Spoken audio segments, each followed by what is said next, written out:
সহিস ঘোড়ায় চড়া শেখালে যদি নামা কেন শেখালে না। গত ফ্যাসিস্ট সরকারকে দেখে আমার মনে হয়েছে ওরা ওদের নামার রাস্তা সব এমনভাবে বন্ধ করেছে আর খুঁজে পাচ্ছে না কোন দিক দিয়ে নামবে। 18 সালের ইলেকশনের সময় আমার ফেসবুকে আমি পোস্ট করেছিলাম। পরে একদিন একটা অর্থনীতিবিদ দেবপ্রিয় ভট্টাচার্য, ওনার বাসায় একটা দাওয়াত ছিল, সেই দাওয়াতে আমি ঘরোয়া আড্ডায় বলেছিলাম। এরপরে আমি আমার 840 নামে একটা সিরিজ বেরোয়েছে, ফিল্ম, এখন সিরিজ হিসেবে বেরোবে, ওখানে ওই কবিতাটা ব্যবহার করেছি। কবিতাটা 2 লাইনের। কবিতার নাম হচ্ছে গদি।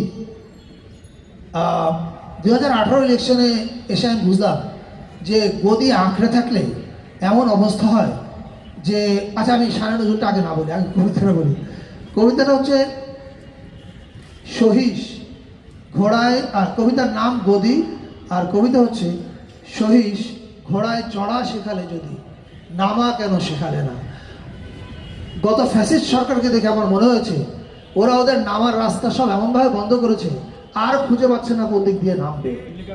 And that is a problem. আপনি যখন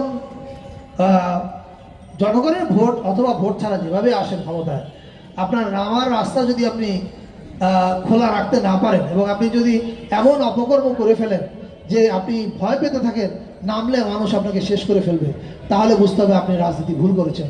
তো আমি আশা করি আমাদের ভবিষ্যতে গণতান্ত্রিক নির্বাচনে নির্বাচিত হয়ে যেই রাজনীতিবিদ ভাই বোনেরা ক্ষমতা আসবেন, তারা আর এই ভুলটা করবেন না।